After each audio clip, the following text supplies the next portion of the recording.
অবশেষে আজকে প্রায় 6 মাস পরে মাসফিরের গিফট পাওয়া জিনিসগুলো সাজালাম। আসসালামু আলাইকুম অ্যান্ড হ্যালো এভরিওয়ান, কেমন আছেন আপনারা সবাই?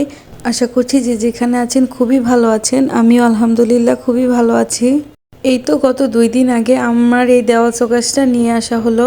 আমি একটা শর্ট ভিডিওর মাধ্যমে সবার সাথে এই জিনিসটা শেয়ার করেছিলাম। কেমন হয়েছে সবাই কমেন্ট করে জানাবেন। আমার চ্যানেলে নতুন হয়ে থাকলে প্লিজ সাবস্ক্রাইব মাই চ্যানেল।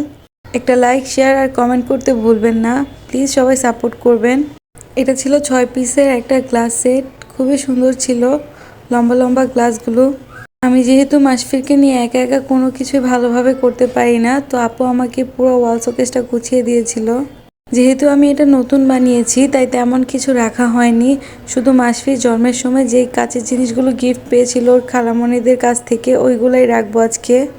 আস্তে আস্তে যখন আরও কিছু অ্যাড করব তখন আমি আপনাদের সাথে শেয়ার করব ফুল ভিডিওটা। এখানে ছিল 6টা কোকের গ্লাস, 6টা পানি খাওয়ার গ্লাস, আর ছিল একটা ভীষণ সুন্দর কিউট সেট। আর এটা ছিল একটা 5 পিসের কারি বাটির সেট। এখানে 2 রকম প্রিন্টের মধ্যে একটা আছে 2 পিস আর একটা আছে 3 পিস। এইগুলো কিন্তু আবার মাসফির গিফট পায়নি, এগুলো হলো আমরা নিজেরাই কিনেছিলাম।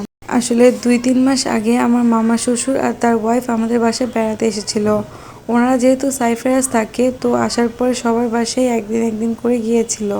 তো আমাদের বাসায় যখন আসে তাদের আপ্যায়নের জন্যই বিশেষ করে আমাদের এই বাটিগুলো কেনা। আসলে আমাদের প্ল্যান ছিল আগে দেওয়াল শোকেস বানাবো, তারপরে একে একে সবকিছু কেনাকাটা করব। যেহেতু এগুলো কাচের জিনিস, ভেঙে যাওয়ার চান্স আছে, তাই আর কি আমরা রিস্ক নিতে চাইনি আর কি। এটা হলো আমার সবচেয়ে পছন্দের জিনিস মাহাদির গিফট পাওয়ার মধ্যে। এটা হলো একটা ডিনার সেট 24 পিসের। সাদা কালার ডিনার সেটের থেকেও কালো কালার ডিনার সেট আমার বেশি পছন্দের। আর আমার বান্ধবীরা এটাই আমাকে দিয়েছিল। এটা ছিল 24 পিসের একটা সেট। এখানে 6টা বাটি ছিল। যেহেতু প্রায় 5-6 মাস ধরে এগুলো কার্টন বন্দি হয়ে আছে, তাই আপু এগুলো সবগুলোকে একে একে বের করে ক্লিন করে নিচ্ছিল। আর এখানে ছিল 6টা ছোট সাইজের প্লেট। আজকে আমি অনেক খুশি ছিলাম, যেহেতু অনেক দিন ধরে ধরা হয়নি, এগুলোর উপরে প্রায় অনেকখানি ধুলো জমেছিল, তাই আপু একটা ভিজা ন্যাকড়া দিয়ে এগুলোকে পরিষ্কার করে নিচ্ছিল আর কি। আর এখানে ছিল 6টা বড় প্লেট আর কি, ভাত খাওয়ার জন্য যেগুলো ব্যবহার করা হয় ওইটা। ডিজাইন সবগুলো সেমই ছিল, কালোর মধ্যে গোল্ডেনের কাজ করা। এই কালার কম্বিনেশনটা খুবই সুন্দর ছিল আর ইউনিকও বটে। এই সেটটা আপনাদের কেমন লেগেছে অবশ্যই আপনারা আমাকে জানাতে পারেন। সব কিছু মুছে ক্লিন করার পরে আর কি একসাথে সব সাজাবে, এই জন্য আগে সব কিছু মুছে ক্লিন করে নিচ্ছিল যাতে জিনিসগুলো একটু শুকিয়ে যায়। এখানে ছিল 6টা গ্লাস নাকি কাপ বলবো বুঝতে পারছি না, একটু বড় সাইজেরই মগের মতো আর কি।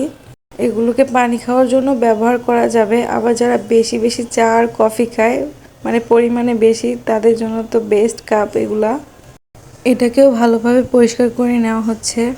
কি সুন্দর তাই না?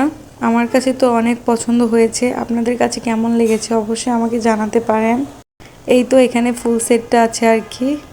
মোছামুছির কাজ শেষ, এখন হলো শোকেসে রাখার পাল্লা। চলুন আপনাদেরকে দেখায় আপু এগুলো কিভাবে সেট করলো। যেহেতু শোকেসটা অনেক বড় আর এখানে খুবই অল্প জিনিস আছে, তাই তেমন একটা ভালো না লাগলেও মোটামুটি ভালোই লেগেছে। অল্প জিনিসের মধ্যে সাজানো হয়েছে। আর যাই হোক না কেন, শোকেস যেহেতু বানানো হয়েছে, এবার আস্তে আস্তে ডিনার সেট, কাপ বা অন্যান্য সব কিছু আর কি কেনা হবেই একে একে। কেমন হয়েছে আমাকে জানাবেন, আর যদি অন্যভাবে সাজানোর দরকার পড়ে তাও আমাকে জানাতে পারেন যে কিভাবে রাখলে বেশি ভালো লাগবে। যেহেতু এখানে খুবই অল্প জিনিস, তাই আপু একটু ফাঁকা ফাঁকা করে রাখছিল আর কি। তো আপু এখানে প্রথমে একটা বড় প্লেট, তারপর একটা ছোট প্লেট এবং এর উপরে একটা বাটি রাখছিল আর কি। এখানে আপু বলতেছিল যে স্ট্যান্ড হলে এভাবে দাঁড় করিয়ে রাখা যেত, আসলে দাঁড় করিয়ে রাখলে বেশি সুন্দর লাগে। নেক্সট টাইম আমি যখন ডিনার সেট কিনবো তখন আমি এর জন্য স্ট্যান্ডও কিনবো, নতুনগুলোর জন্যও কিনবো, আগেরগুলোর জন্যও কিনবো। এটা যখন পুরোপুরি ফুলফিল করতে পারবো, আমি আবারও একটা ভিডিও করে আপনাদের সবার সাথে শেয়ার করব যে কেমন হয়েছে। জীবনে সবসময় নিজের জীবনসঙ্গীর উপরে বিশ্বাস রাখতে হয়।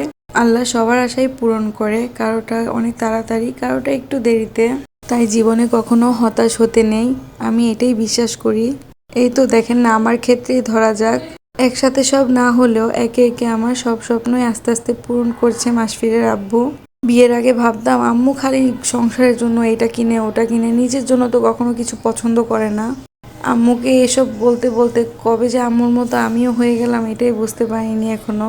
এখন আর নিজের জন্য কিছু ভালো লাগে না, মন চায় ঘরটাকে কিভাবে সাজানো যাবে, আর কি কি কিনলে ভালো লাগবে, কিভাবে রাখলে আমার ঘরটাকে সবচেয়ে বেশি সুন্দর লাগবে, শান্তি লাগবে। মাসফির এখনও অনেক ছোট, তাও আমার মনে ওর রুমের জন্য কত প্ল্যান ঘুরপাক খায় সারাদিন। আমি খালি এই চিন্তা নিয়েই থাকি যে কীভাবে সাজাবো, কি কি রাখবো, কি কি রাখলে ভালো লাগবে, কি কি অ্যাক্টিভিটি রাখা যায় যাতে ও টেকনোলজির প্রতি একটু কম আসক্ত হয়। বর্তমান সময়ে ছোট থেকে বড় আমরা সবাই ফোনের প্রতি আসক্ত। আমার মাসফিরকে আমি চাই টেকনোলজি থেকে একটু দূরেই রাখতে, বিশেষ করে ছোট অবস্থায়। বড় হলে তো এমনিতেও প্রয়োজন পড়বে, তখন তো আর বাধা দেওয়ার কোনো কিছু নেই। জানি না কতটুকু করতে পারবো, সবাই আমার ছেলের জন্য দোয়া করবেন আপনারা। এই তো মোটামুটি বেশ সুন্দর করে গোছানো হয়ে গেছে আমার শোকেসটা।